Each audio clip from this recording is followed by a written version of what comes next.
स्वरूपम माता स्वरूपम देवी स्वरूपम देवी स्वरूपम प्रकृति स्वरूपम प्रकृति स्वरूपम प्रणम्यम प्रणम्यम प्रणम्यम प्रणम्यम। बोल माता आदिशक्ति जगजननी जगमाते की। इस पवित्र दिव्य धाम पर उपस्थित अपने समस्त चेतनांशों, शिष्यों, मां के भक्तों, कार्यकर्ताओं, श्रद्धालुओं सहित समस्त धर्म प्रेमी विश्व जनमानस को अपने हृदय में धारण करता हुआ माता आदि शक्ति जगजननी जगदम्बा का पूर्ण आशीर्वाद प्राप्त करता हुआ अपना पूर्ण आशीर्वाद आप समस्त लोगों को समर्पित करता हूं।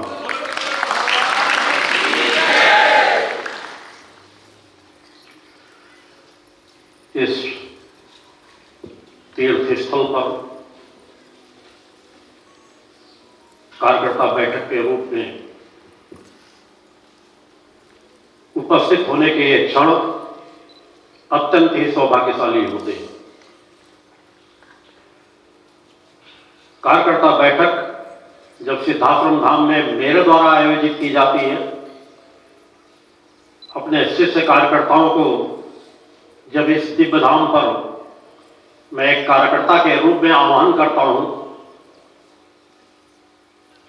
तो किसी कार्य विशेष से ज्यादा महत्वपूर्ण मेरे चिंतन में होता है शिष्यों के ये क्षण गुरु का विशेष आशीर्वाद व माता आदि शक्ति जगजननी जगदम्बा का विशेष आशीर्वाद प्रदान कराना रहता है। इस दिव्य धाम पर होने वाले शिविर भी महत्वपूर्ण होते हैं, मगर ये क्षण एक अलग ऊर्जा को लिए हुए होते हैं। इन क्षणों के लिए गुरु विशेष चिंतन करता है अपने शिष्यों के प्रति माता आदि शक्ति जगजननी जगदम्बा के चरणों में, क्योंकि यह जिस लक्ष्य पर आप जुड़े हो, जिस आस्था विश्वास के इस पवित्र तीर्थ स्थल से आप जुड़े हुए हैं, यह तीर्थ स्थल ना सामान्य तीर्थ स्थल है और जिस विचारधारा के लिए आप कार्य कर रहे हो ना तो वह विचारधारा सामान्य विचारधारा है। वर्तमान काल में यह विचारधारा इस धरती की सबसे महत्वपूर्ण सशक्त सनातन धर्म की मानवता के कल्याण के लिए एक सशक्त विचारधारा है, जिसकी तुलना और किसी दूसरी विचारधारा से नहीं की जा सकती। आज समाज उस बात को एहसास नहीं कर सकेगा, मगर आने वाला भविष्य समाज को इस सत्य का एहसास अवश्य कराता जाएगा। वर्तमान परिस्थितियां सामान्य परिस्थितियां नहीं है।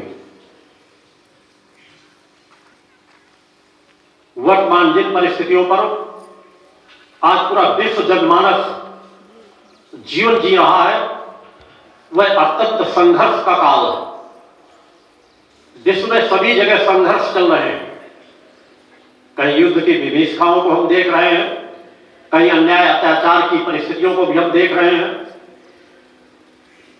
मगर उससे भी ज्यादा महत्वपूर्ण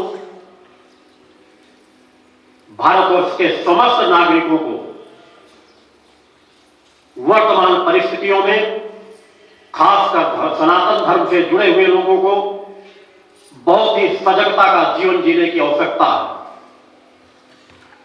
वर्तमान परिस्थितियों को समझने की आवश्यकता है कि हम किन परिस्थितियों पर जीवन जी रहे हैं।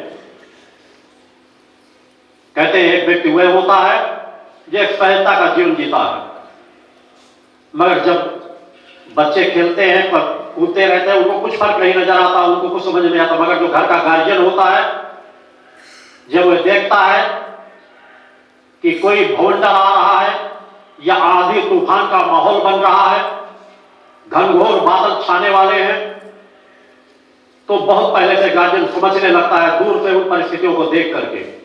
मगर छोटे बच्चे, नादान बच्चे उस बात को नहीं समझ पाते।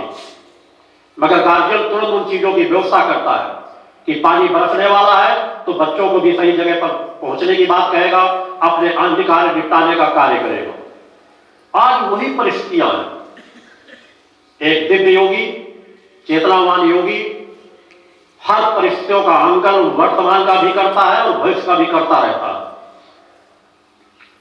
आज वर्तमान में हमारे देश में धर्म, राष्ट्र और मानवता तीनों क्षेत्रों में संकट के घनघोर बादल छाते चले जा रहे हैं।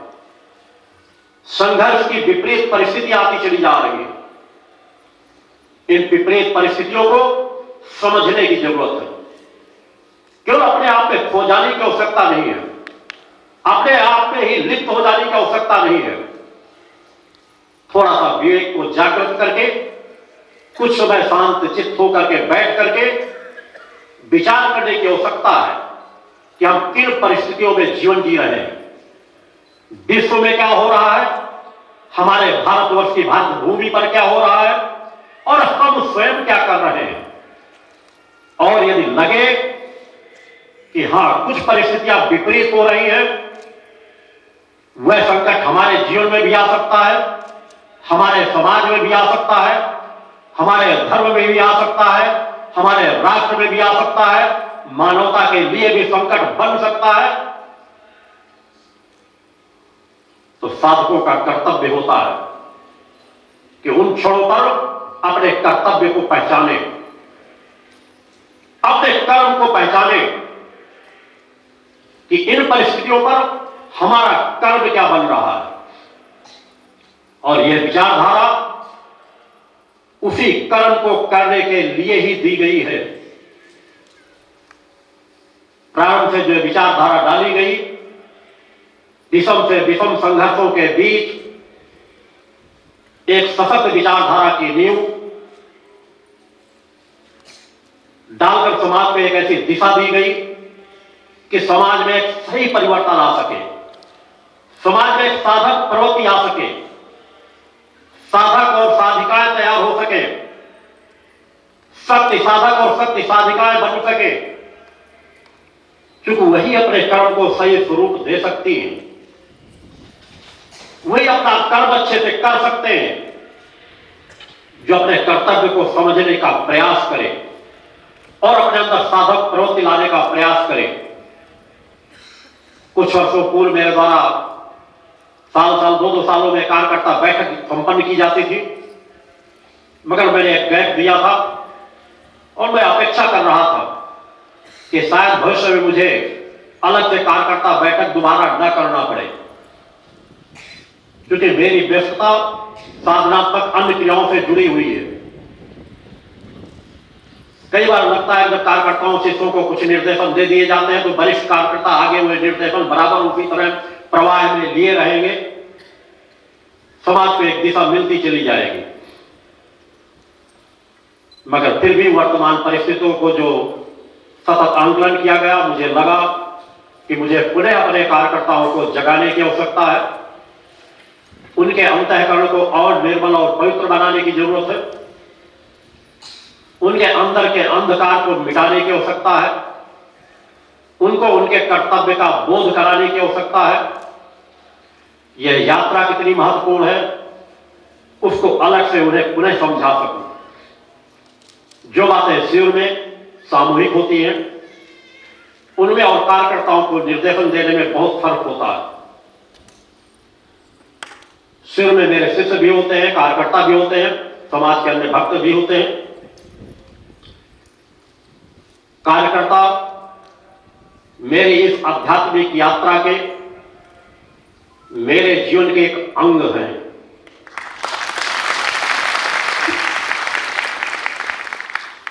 मैंने अपने जीवन को ही आध्यात्मिक पूरी यात्रा को समर्पित करके कार्यकर्ताओं से अपने आप को जोड़ा है। अनेकों मंचों से मैंने कहा है कि मेरे शिष्य, मेरे कार्यकर्ताओं अपने गुरु के प्रति कितनी प्रीति रखते हैं या नहीं रखते, यह उनका पक्ष है। मगर मैं हर मंच से पूर्ण दावे के साथ, चेतनता के साथ कह सकता हूं, माता आदिशक्ति जगतजननी जगदंबा को साक्षी मान करके, कि मैं अपने कार्यकर्ताओं को अपना निज अंग मानता हूं। बोलो गुरुदेव भगवान की जय। मेरा अंतःकरण उनके लिए धड़कता है, उनके लिए तड़पता है, उनको चेतनावान बनाने के लिए सतत प्रयासरत रहता है, क्योंकि यही कार्यकर्ता समाज में एक परिवर्तन डाल सकते हैं। मैंने बहुत पहले संकल्प ले लिया था कि मैं अपना अधिकांश जीवन एकांत साधनाओं पे ही व्यतीत करूंगा, क्योंकि मेरा लक्ष्य 108 महत्वपूर्ण यज्ञों से जुड़ा हुआ है, जिनमें मुझे अधिकांश समय अग्नि के समक्ष ही गुजारना होगा, माता आदिशक्ति जगतजननी जगदंबा के चरणों पे ही गुजारना होगा, क्योंकि वर्तमान परिस्थितियों में परिवर्तन डालने के लिए सहज क्रियाएं कार्य नहीं कर सकती। सनातन की जो सबसे महत्वपूर्ण विचारधारा है, उस विचारधारा को लेकर माता आदिशक्ति जगतजननी जगदंबा के चरणों पर संकल्प लेकर के मैंने उस पथ का चयन किया था जिसे अग्नि पथ कहते हैं। उस पथ का चयन करके मैंने यज्ञों के समक्ष, यज्ञों में बैठ करके माता आदिशक्ति जगतजननी जगदंबा की आराधना भक्ति को दिशा देते हुए वहां से एक प्रचंड ऊर्जा को उत्पन्न करके जन जन तक पहुंचाने का, आप लोगों के माध्यम से कार्य करने का संकल्प लिया था।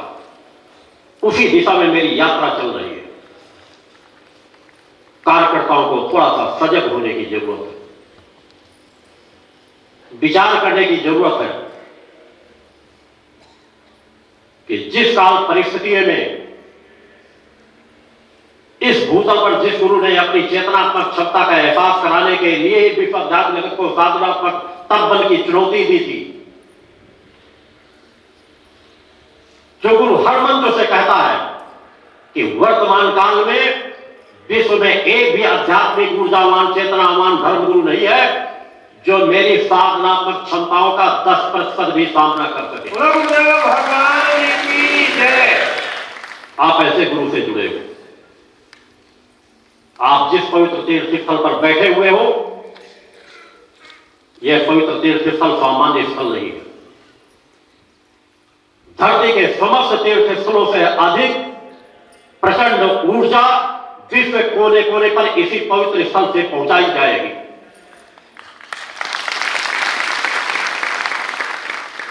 भविष्य में आने वाला समाज यहां झुकने के लिए बाध्य होगा, मगर मेरा कर्म सच्चाई ईमानदारी के साथ चलता है। यह क्रियाएं धीरे धीरे सतत आगे अपने स्वरूप को धारण करती जा रही है। माता आदिशक्ति जगतजननी जगदंबा का जो अखंड गुणगान पाठ चल रहा है, उस पाठ से आप जन जन तक जुड़े हुए हो और जन जन को जोड़ रहे हो। आज विश्व के कोने कोने के लोग, भारतवर्ष के लोग, करोड़ों करोड़ों लोग इस विचारधारा से लाभान्वित हो रहे हैं, समाज को दिशा प्राप्त हो रही है। मगर आज यदि इसी सामान्य स्थिति पर आप लोग बढ़ते रहे तो समाज में जिस तीव्र गति से परिवर्तन डालने की इच्छा शक्ति मैं रखता हूं, उस इच्छा शक्ति के लिए आप लोगों को अपने आप को कई गुना ज्यादा ऊर्जा के साथ, चेतना के साथ वह इच्छा शक्ति अपने अंदर धारण करके बढ़ना होगा। कि सहज जीवन जीने के लिए मैंने आप लोगों को कार्यकर्ता के रूप में नहीं जोड़ा। मैं स्वयं अपने आप को बिल्कुल एकांत शांत रखना चाहता था।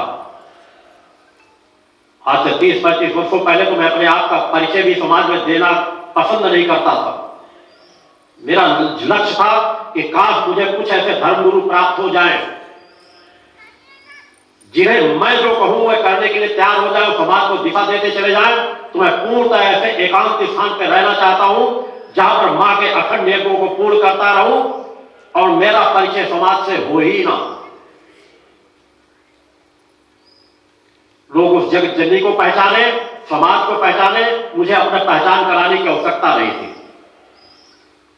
मगर माता आदिशक्ति जगतजननी जगदंबा जो चाहती है होता वही है। परिस्थितियों ने कुछ ऐसी स्थितियां पैदा की, समाज के एक नहीं अनेकों धर्मगुरुओं के पास जा जाकर उनकी जुड़ परिस्थितियों का मैंने आंकलन किया। अधिकांश जगह मैंने खोखलापन पाया। वो तड़प मानवता के प्रति, वो तड़प राष्ट्र के प्रति, वो तड़प परोपकार के प्रति, वो तड़प अपनी आत्म कल्याण के प्रति, उनमें मैंने हमेशा हर क्षेत्र में कमजोरियां पाई। और फिर मुझे लगा कि मुझे समाज से ही, समाज के लोगों को ही जगा करके, उनको ही धीरे धीरे पात्रता दे करके, उनको ही ऊर्जा दे करके इस कार्य को गति दी जाए। उसमें भी मैंने अपने आप को अधिकांश एकांत रखना ही पसंद किया है। मैं अगर चाहता तो इतने वर्षों के अंदर विश्व में एक अलग हलचल मचा सकता था। परम सत्ताएं ने उस क्षमता दे रखी है, मगर उससे जिस लक्ष्य की मैं पूर्ति करना चाहता हूं उस लक्ष्य की पूर्ति न होती। बहुत बड़ी संस्था खड़ा कर लेने से लक्ष्य की पूर्ति नहीं होती। करोड़ों करोड़ों की संख्या में लोगों के खड़े हो जाने से किसी लक्ष्य की पूर्ति नहीं होती। लक्ष्य की पूर्ति होती है चेतनावान साधकों साधिकाओं के खड़े हो जाने से।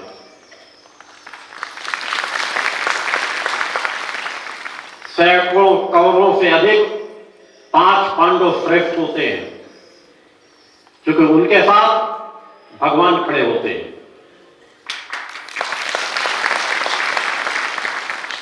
सत्य की ताकत उनके पास होती है, ऊर्जावान होते हैं, चेतनावान होते हैं, परोपकारी होते हैं, पुरुषार्थी होते हैं।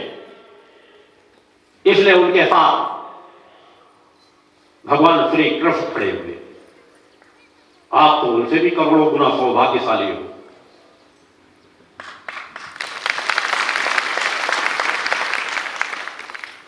भगवान कृष्ण जैसे महायोगी भी जिस जगत जननी की रजकण पाने के लिए तरसते हैं, तड़पते हैं, आपको तो वह जगत जननी आशीर्वाद देने के लिए तत्पर है।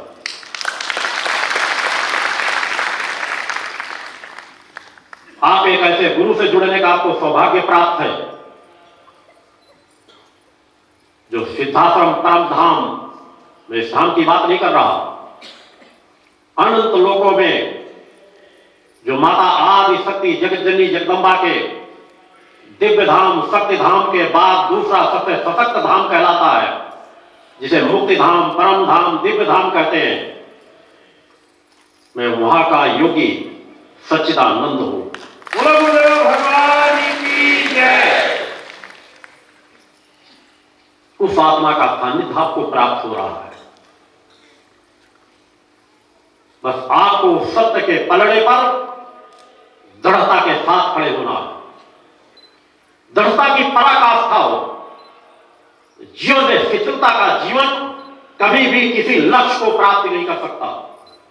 यह जीवन में किसी भी लक्ष्य को प्राप्त करना है तो हमारे अंदर दृढ़ता की पराकाष्ठा होनी चाहिए, सत्य की पराकाष्ठा हो, निष्ठा विश्वास की पराकाष्ठा हो, भक्ति की पराकाष्ठा हो।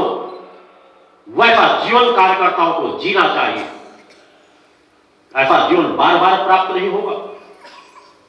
यह सहज यात्रा नहीं है। पहचानने का प्रयास करो कि आप किस तरह का जीवन जी रहे हो, समाज कैसा जीवन जी रहा है। निश्चित आप लोगों के जीवन में अन्य समाज में बहुत परिवर्तन है, मगर उस बहुत परिवर्तन से संतुष्ट हो जाने का, बैठने का तात्पर्य है अपनी यात्रा को विराम दे देना। जीवन में गति हो, चेतनता हो, प्रवाह हो। एक ऐसा प्रवाह जो नदी के प्रवाह से भी तीक्ष्ण हो। जिस प्रकार एक नदी बड़े बड़े पहाड़ों के बीच से उनका भी सीधा चीरते हुए अपना रास्ता मार्ग खोज लेती है, बड़ी वैसे बड़ी चट्टानों को भी अपने वेग से काट देती है, वैसा प्रवाह आप लोगों के अंदर होना चाहिए। वैसा प्रवाह मैं अपने शक्ति साधिकाओं और साधकों के बीच देखना चाहता हूं, जो समाज के विपरीत परिस्थितियों में, समाज के संघर्षों के बीच में उनकी आंतरिक चेतना पर कभी भी ठहराव ना पाए, उनके पुरुषार्थ में कभी ठहराव ना आए, उनकी भक्ति में कभी ठहराव ना आए, उनकी मन की एकाग्रता में एक विशेष दृढ़ता हो। तन से वह बलिष्ठ बने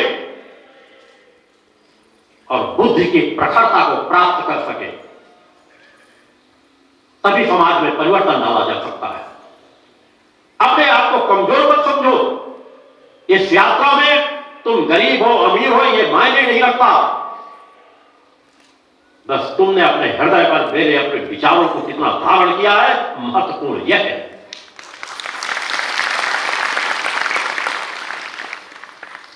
अगर तुम्हारे अंदर अपने गुरु के प्रति भक्त की पराकाष्ठा है, एक ऐसी पराकाष्ठा जिसे कोई डिगा न सके, समाज का कोई झंझावात उसे रोक ना सके, तुम्हारे चेतना के प्रवाह को दुनिया की कोई ताकत रोक नहीं पाएगी। तुम संस्कारवान बन करके दृढ़ संकल्प शक्ति के साथ सतत समाज में आगे बढ़ते रहोगे। वह इच्छा शक्ति अपने अंदर पैदा करने की जरूरत। जीवन तो सभी जीते हैं, जन्म लेते हैं, बड़े हुए, शादी किए, 4 बच्चे पैदा किए, उनके उसमें लिप्त रहे और फिर मरकर चले जाते हैं। क्या मानव जीवन का यही आनंद है? क्या मानव जीवन की यही तृप्ति है? क्या मानव जीवन के इसी के लिए बना हुआ है कि पैदा हो, 4 बच्चे पैदा करो और मर करके चले जाओ, और उन बच्चों को भी ये सिखा जाओ कि तुम भी शादी करना, 4 बच्चे पैदा करना और फिर तुम भी मर करके चले जाओ? कौन सा सुख उपभोग आपके साथ जाता है? कभी इस पर विचार किया गया? मानव जीवन जिसे पाने के लिए देवता भी तरसते हो, मानव जीवन जिसके में निखिल ब्रह्मांड समाहित है, जिस आत्मा में इतनी बहुमूल्य धरोहर को पाकर अगर आप लोगों के अंदर, मेरे शिष्यों के अंदर तड़प पैदा ना हो सके कि हमें अपने आप को जानना है, अपनी जगत जननी को जानना है, अपनी शक्तियों को जानना पहचानना है, कब उसके प्रति भूख पैदा होगी अपने अंदर? कब तड़प पैदा होगी अपने अंदर? कब त्याग और वैराग्य की प्रौढ़ भावना, प्रचंड भावना आपके अंदर धड़केगी? एक ऐसी ज्वाला जिसे कोई बुझा न सके। वह इच्छा शक्ति पैदा करना ही होगा। जीवन में प्रथम आत्म कल्याण होना चाहिए, क्योंकि यदि हम अपने सगे नहीं बन सके तो हम किसी दूसरे के सगे नहीं बन सकते। कभी विचार ही नहीं करते। बाहर की आपाधापी में, संसार के झंझावातों के बीच में जिस भागदौड़ में दुनिया भाग रही है, उसी भागदौड़ के बीच आप भी भगते चले जा रहे हो। सोचना ही नहीं चाहते हो कि हमारा हित किसमें है, हमारे परिवार का हित किसमें है, मैं इन जो संघर्षों के बीच जीवन जलन से मुक्ति कैसे पा सकता हूं। जिस दिन सत्य के प्रति थोड़ी भी निगाहें मुड़ जाएंगी कि मुझे बाहर से अधिक मेहनत, पुरुषार्थ और परिश्रम करना है अपने अंतःकरण को पवित्र निर्मल बनाकर चेतनावान बनाने के लिए, वह तड़प पैदा करने का प्रयास करो, वह इच्छा शक्ति अपने अंदर पैदा करो कि हमारे अपने अंतःकरण को हमें जगाना है।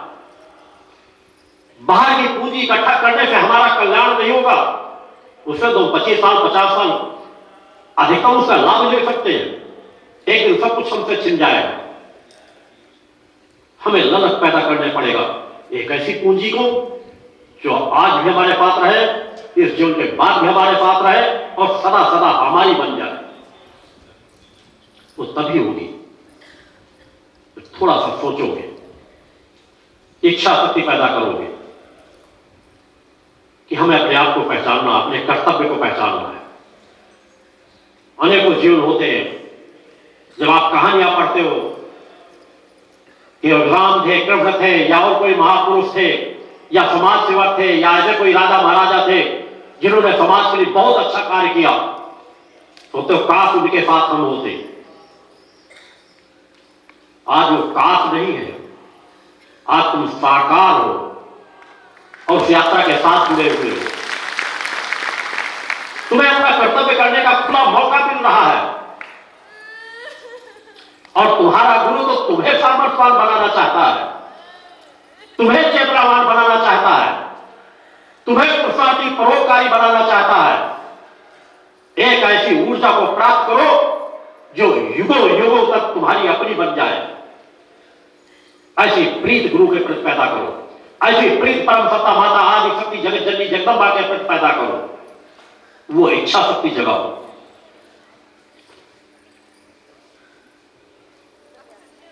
भटकाओं से थोड़ा सा रोको अपने आप।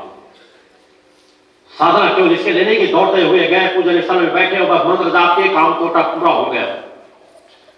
मन को स्थिर करो, विचार करो, सोचो। ये जब इस थोड़ा सा ठहरने लगोगे, सोचने लगोगे, मन को एकाग्र करने लगोगे, तो तुम्हारी नित्य की ऊर्जा, तुम्हारी नित्य की साधना तुम्हारे लिए और कल्याणकारी होने लगेगी। तुम्हारी समस्याओं का समाधान भी सहज भाव से होने लगेगा। तुम्हें तृप्ति मिलेगी, शांति मिलेगी, संतोष मिलेगा और कार्य करने की गति कई गुना ज्यादा बढ़ जाएगी।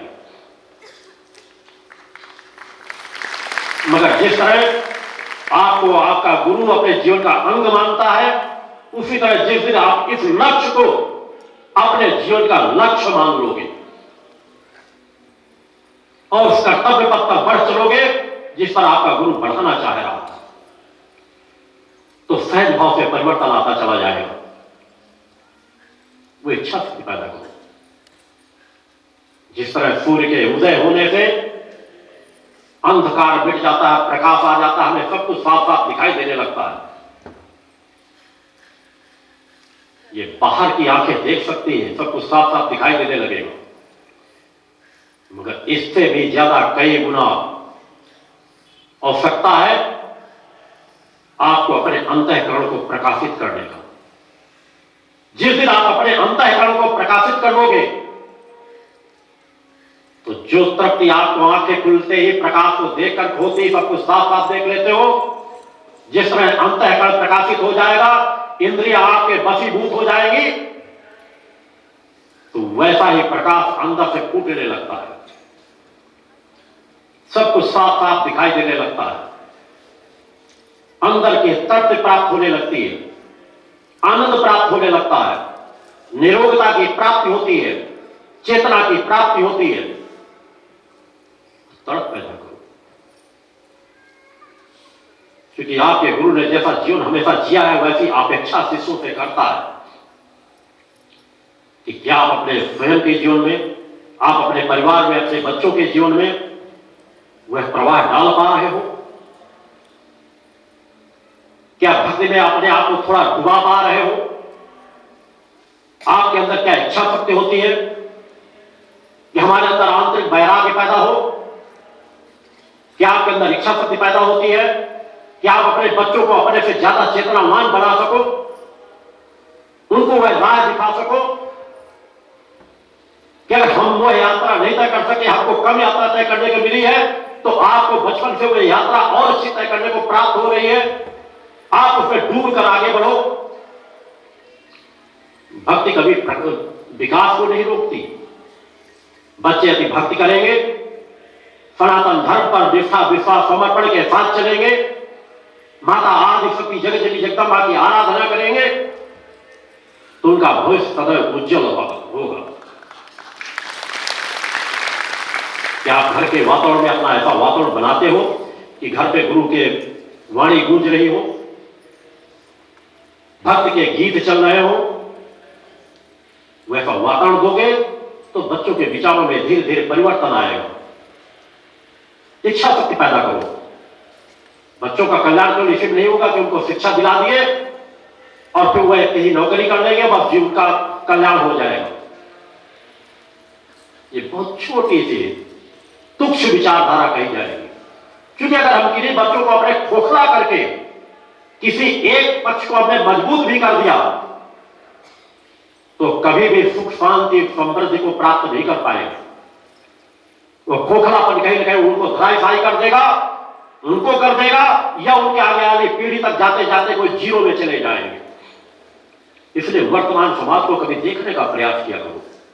सोचो कि जितनी भक्ति आपके अंदर है, आपके अनेकों परिवारों के लिए बात कहता, हर परिवार की बात नहीं करता, अनेकों संगठन के कार्यकर्ता ऐसे हैं जो अपने बच्चों को अच्छी शिक्षा दे रहे हैं, भक्त के प्रति लगा कर रखते हैं, मगर आंकलन समाज का करके देखो कि आपके अनेकों बच्चे या आपके नहीं तो आपके आस पड़ोस में समाज के बीच केवल 25-50 साल में आप ये नहीं महसूस कर रहे कि बच्चे धीरे धीरे नास्तिकता की ओर जा रहे हैं, नशे की ओर जा रहे हैं, अपराध की ओर जा रहे हैं, पूजा पाठ में उनका मन नहीं लग रहा, पूजा पाठ को ढोंग और आडंबर कहते हैं।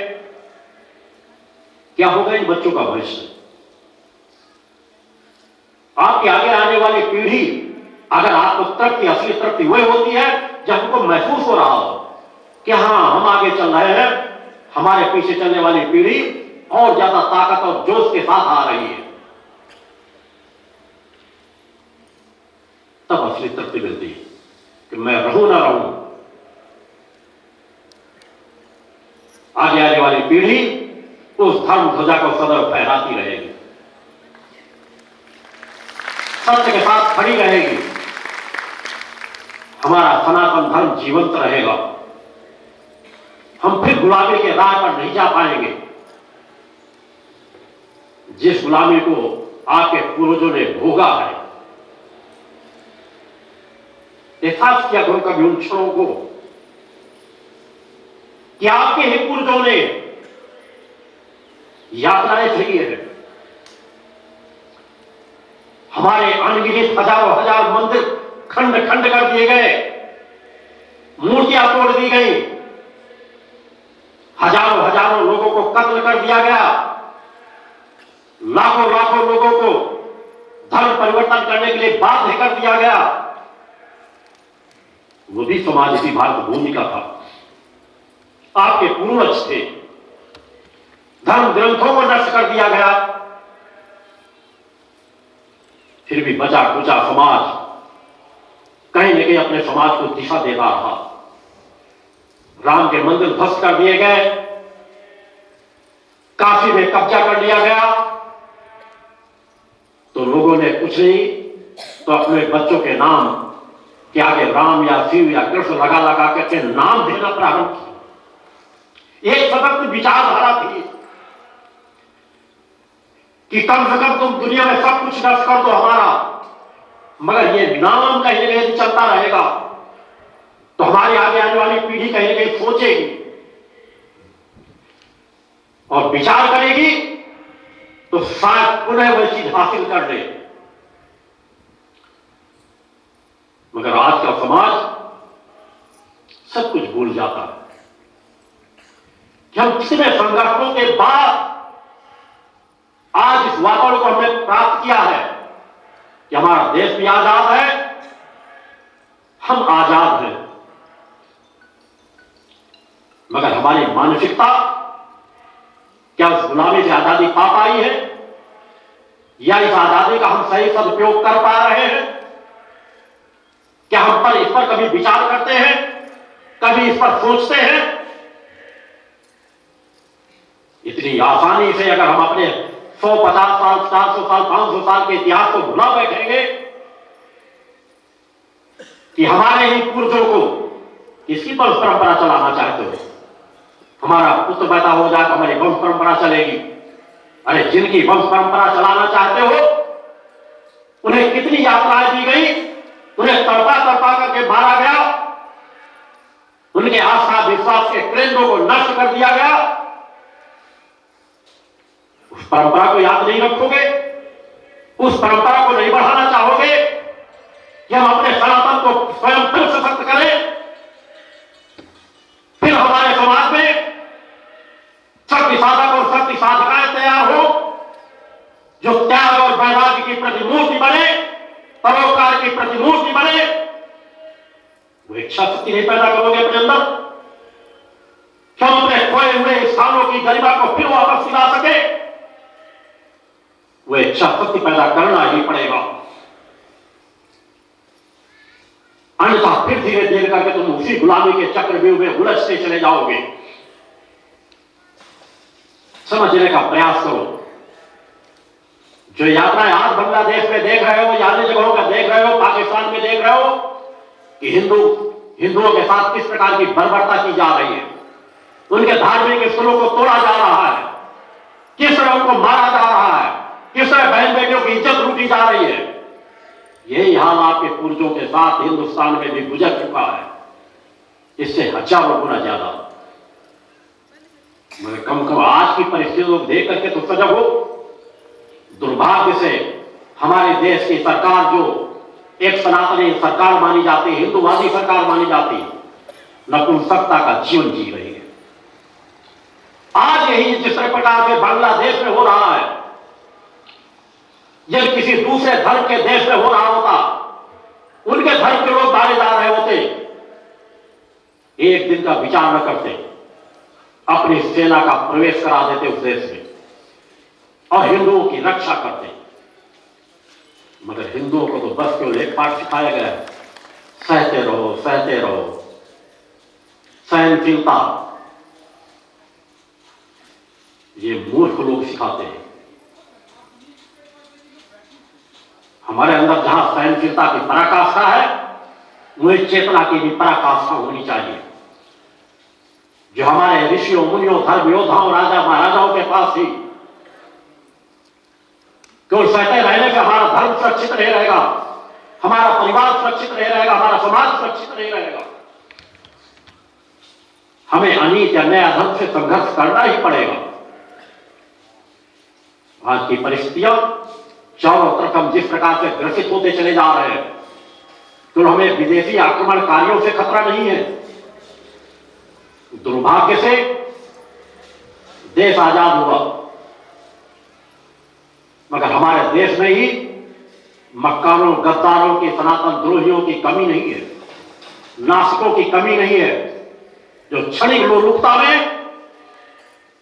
आज भी ऐसे आक्रमणकारियों का, जिहादियों का, गजवा हिंद करने की मानसिकता रखने वालों का खुल करके समर्थन करते हैं। ऐसी कई राजनीतिक पार्टियां भी हैं, भूल जाती हैं कि जिहादी मानसिकता के लोग, मैं मुसलमानों के सभी इस्लाम धर्म की बात नहीं कहता, मगर मुझे इस मंच से भी आज यह कहने में कोई आपत्ति नहीं है कि मात्र 25% इस्लाम धर्म को मानने वाले ऐसे लोग होंगे जिनका सम्मान किया जाना चाहिए, मगर 75% मानसिकता के लोग जिहादी मानसिकता के लोग हैं। उनका थोड़ा भी वर्चस्व बढ़ने पर वो जो आज जिन लोग समर्थन कर रहे हैं, उनका भी गला काटने में हिचकेंगे नहीं, क्योंकि इनका सहज स्वभाव है जिहादी मानसिकता के लोगों का कि जब तक ये कम है ताकत में, सद्भावना, भाईचारे की, गंगा जमनी तहजीब की बात करेंगे, और थोड़ा ये वर्चस्व बढ़ते ही ये गला काटने में हिचकते नहीं। आज अगर देखा जाए हमारे देश में एक नहीं सैकड़ों मिनी पाकिस्तान ऐसे क्षेत्र बन गए जहां पर पुलिस जाने में भी घबराती है। उनके यहां पे धार्मिक यात्राएं नहीं निकाली जा सकती, यात्राओं में पथराव कर दिया जाता है, लोगों के गले काट दिए जाते हैं। हमारे सनातन धर्म पर चाहे जितनी गालियां देते रहे, उस पर कोई आवाज नहीं उठाता, मगर उनके धर्म पर एक भी टिप्पणी कर दो तो सब तन से जुदा की बात कहने लग जाते हैं। ये बंदर आपको भी घेरता जा रहा है, समाज को घेरता जा रहा है। अगर शांति इसी प्रकार यात्राएं संतोष की तय करते रहोगे, समाज को जगाओगे नहीं, समाज में परिवर्तन नहीं डालोगे, दिन रात एक नहीं करोगे, तो आगे आने वाली आपकी पीढ़ी उन्हीं दर्दों को पुनः सहेगी जिन दर्दों को आपके पूर्वज सह चुके हैं। ये मत सोचो कि सब कुछ सामान्य चल रहा है। सामान्य शांत आप लोगों के लिए, जिहादी मानसिकता के लोग शांत नहीं बैठे। देश में जगह जगह जिहादी मानसिकता के लोग पहुंच चुके हैं, बैठ चुके हैं, अपनी जड़ें मजबूत कर चुके हैं और सतत सनातन को कमजोर करने का प्रयास कर रहे हैं। आजादी के बाद दुर्भाग्य से ऐसा वातावरण दिया गया, कैसे लोगों के हाथ में सरकारें रही कि शिक्षा मंत्री भी मुसलमान बनाया गया। ऐसे कार्य किए जाते रहे कि आगे आने वाली पीढ़ी को ऐसी शिक्षा की ओर मोड़ा गया जो गद्दार थे, मक्कार थे, आक्रांता थे, लुटेरे थे, जिहादी थे, बलात्कारी थे, उनको महिमा मंडन करके आप लोग उनका इतिहास पढ़ाया जाता रहा। बाबर, अकबर, हुमायूं, टीपू सुल्तान, जिन मक्कारों ने हमारे देश की संस्कृति को तहस नहस किया, करोड़ों करोड़ों लोगों का कत्ल किया, हमारे लाखों लाख मंदिरों को ध्वस्त किया, उनका सम्मान के साथ आप लोग ही पढ़ते रहे उनका इतिहास। हमारे सनातन का इतिहास कब आपको पढ़ाया गया? 99% अपनी सशक्त विचारधारा से समाज दूर है। आज उन्हें जरूरत कि यह विषम परिस्थिति है और इस विषम परिस्थिति में केवल माता आदि शक्ति जगत जननी जगदम्बा ही हमें बचा सकती है। उनकी शरण में रह करके, उनकी भक्ति करके, उनकी ऊर्जा को प्राप्त करके, चेतनावान बन करके अपने कर्तव्य पथ पर बढ़ करके हम स्वयं की रक्षा कर सकते हैं और समाज की भी रक्षा कर सकते हैं।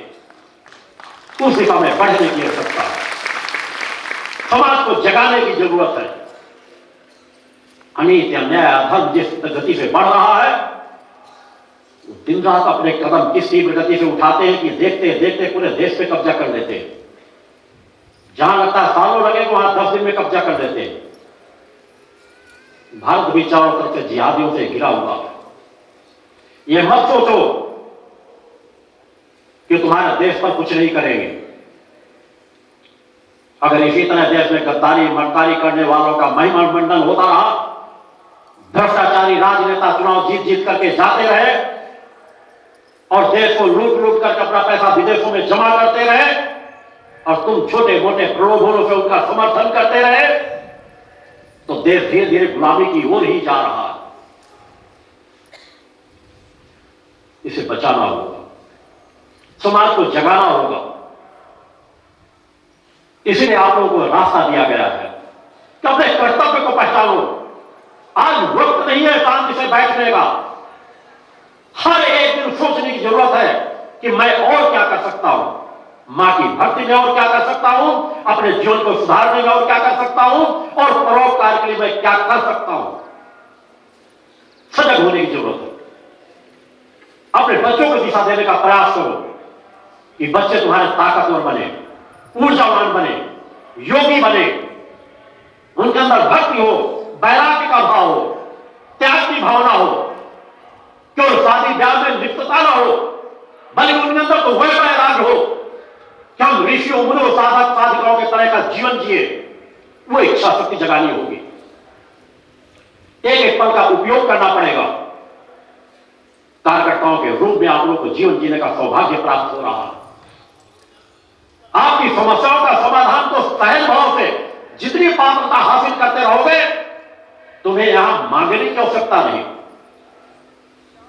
क्यों अपने कर्तव्य को करते रहो।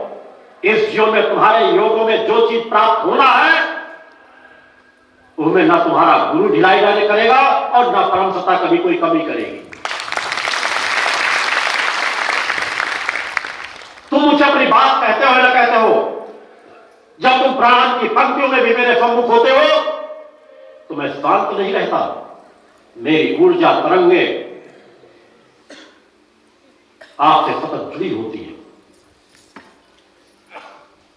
आपकी क्या समस्या है, आपकी कितनी पात्रता है, आपको कितनी ऊर्जा मेरी प्राप्त करने के आप पात्रता रखते हो, मैं उसमें कभी कमी नहीं रखता।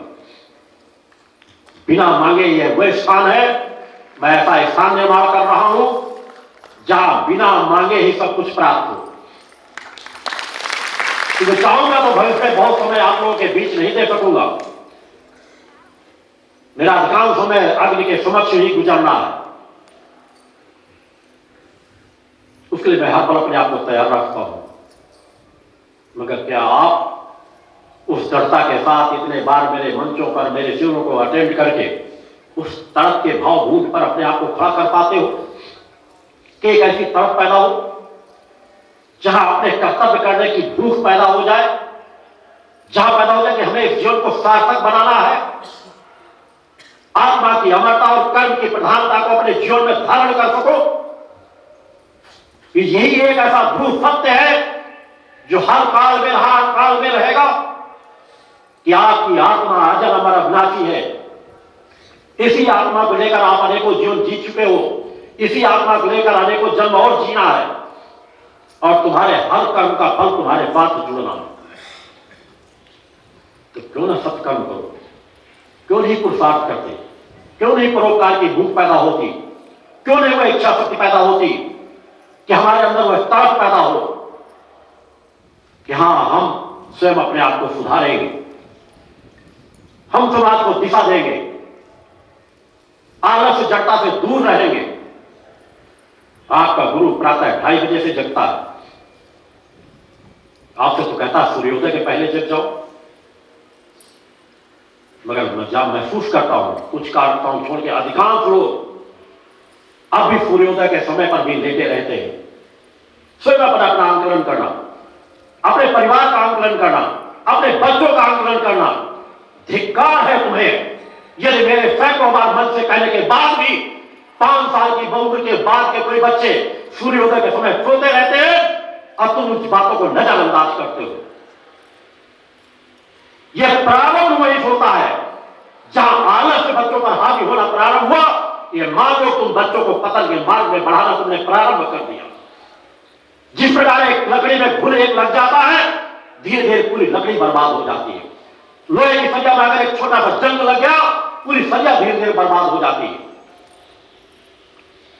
ये छोटे छोटे पशु पक्षी जीव जंतु चिड़िया चहचहाने लगती हैं, मगर आपके बच्चे गधों की तरह पढ़ करके सोते रहते हैं। कब विचार करोगे, कब वो इच्छा शक्ति पैदा करोगे कि हमें प्रकृति के नियमों के साथ चलना है? यह सूर्य हमारे लिए बना है, यह चांद हमारे लिए बना है, यह दिन हमारे लिए बना है, रात हमारे लिए बनी है। प्रकृति सत्ता ने क्या कुछ नहीं दे रखा? आपका हृदय भड़कता है, आपके खून दौड़ता है आपकी रगों में। उसे किस प्रकार चैतन्य बनाए रखना है, वह सोच कब पैदा करोगे, तब वो इच्छा शक्ति पैदा करोगे। कठोर बनो अपने पर, अपने शत्रुओं से लड़ना सीखो। बाहर की लड़ाई बाद में लड़ना, सबसे पहले अपने विकारों, अपने शत्रुओं से लड़ो, अपनी निराशा से लड़ो, अपने आलस्य से लड़ो, अपने बच्चों को लड़ना सिखाओ, जगाओ, आदत जगाओ बच्चों की कि सूर्योदय के समय आपके कोई बच्चे सोते ना रहे। ज्यादा श्रेष्ठ होगा कि सूर्योदय पहले स्नान कर ले, और श्रेष्ठ होगा सूर्योदय पहले स्नान करके पूजन में बैठ जाए, मगर ज्यादा नहीं तो सूर्योदय के पहले उनको जगाओ उससे दो। मगर ये कार्य तो तब करोगे जब तुम स्वयं सूर्योदय से पहले जगोगे। आप लोगों से भी अधिकांश लोग सूर्योदय के पहले जग नहीं पाते। आदत डालो, निर्णय करो कि हमें जगना है। थोड़ी देर प्राणायाम योग करो। क्यों नहीं तरफ पैदा होती कि हमें अपने बच्चों को योगी बनाना है? भोजन करा देने से बच्चे स्वस्थ नहीं बनेंगे, चेतनावान नहीं बनेंगे, प्रखर बुद्धि वाले नहीं बनेंगे। उन्हें योगी बनाओ। जिस तरह प्रेम से भोजन कराते हो बैठाल करके, उसी तरह उन्हें प्रेम से बैठाल करके आधे 1 घंटे योग कराओ। तब वो स्वस्थ रहेंगे, चैतन्य रहेंगे। जो परिस्थितियां हमारे सामने हो, उन परिस्थितियों के लिए हमें तैयारियां करनी चाहिए कि हम अपने बच्चों को योगी बनाएं, दृढ़ता से अपनाएं कि बच्चे समय पर जगे, उन्हें हम योग करना सिखाएं। मेरे द्वारा हर मंचों से कहा जाता है कि प्राणायाम योग में बिल्कुल ढिलाई मत डालो। आपके गुरु को किसी चीज की आवश्यकता नहीं है, तब भी आज तक मैं कह दूं कि 4-5 साल की उम्र के बाद से पहले खेल कूद में गांव में वैसे सहज भाव से हम लोग योग करते थे, तब से लेकर आज तक एक दिन भी ऐसा नहीं गया जब मैं स्वयं योग न करता हूं। प्रयास करो, जो सरल से सरल आसन बन सके उनसे शुरुआत करो। प्राणायाम करो, शरीर को सक्रिय बना करके रखो। 4 महीने लगातार योग करके देखो, शरीर में एक अलग चेतनता की प्राप्ति होगी। आपका अंतःकरण निर्मल और पवित्र बनेगा। इसी शरीर का तो ध्यान साधना में भी उपयोग करोगे। फिर थोड़ी देर बैठने में आपके अंदर जड़ता आने लगेगी, आलस आने लगेगा, ठंड आने लगेगी। आपका गुरु इन्हीं वस्त्रों में पूरी ठंड काटता है। आज 35-36 साल हो गए होंगे, कभी मैंने इनर नहीं पहना, स्वेटर का उपयोग नहीं किया। आप लोगों से जब आप कपड़े के ऊपर कपड़े लाद लेते हो, उससे भी कम ठंड लगती है। आपके अंदर से परम सत्ता ने सब कुछ दे रखा है, इच्छा शक्ति जगाओ। ये बाहर के संसाधन हमारे लिए उतने महत्वपूर्ण नहीं है।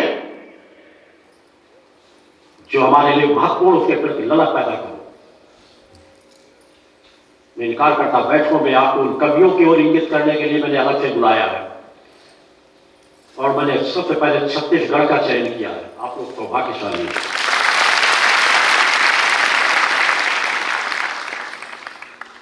अपार संभावनाएं मैं छत्तीसगढ़ में देखता हूं।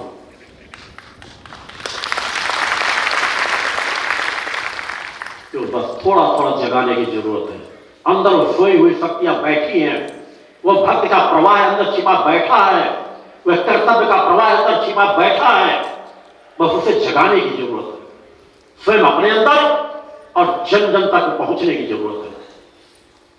आपका प्रवाह हासिल करने के लिए अंतरात्माएं इंतजार कर रही हैं। वे आत्माएं मौजूद हैं जिन तक सिर्फ तुम्हें पहुंचना है। मेरी आवाज पहुंचानी है, समाज को जगाना है, जन जन तक पहुंचना है। उस कर्तव्य को आपको करना है निर्भीकता निडरता के साथ, एक लक्ष्य लेकर के।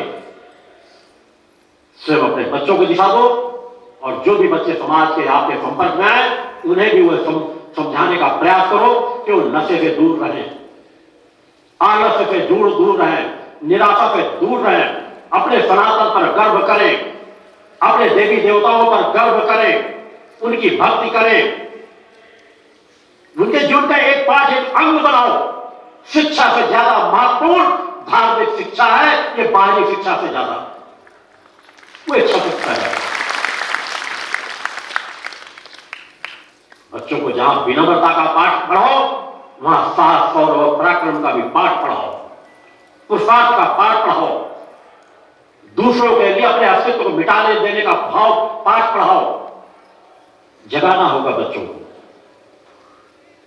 अन्यथा आपके देखते देखते ही आपकी पीढ़ी पतन के मार्ग में चली जाएगी।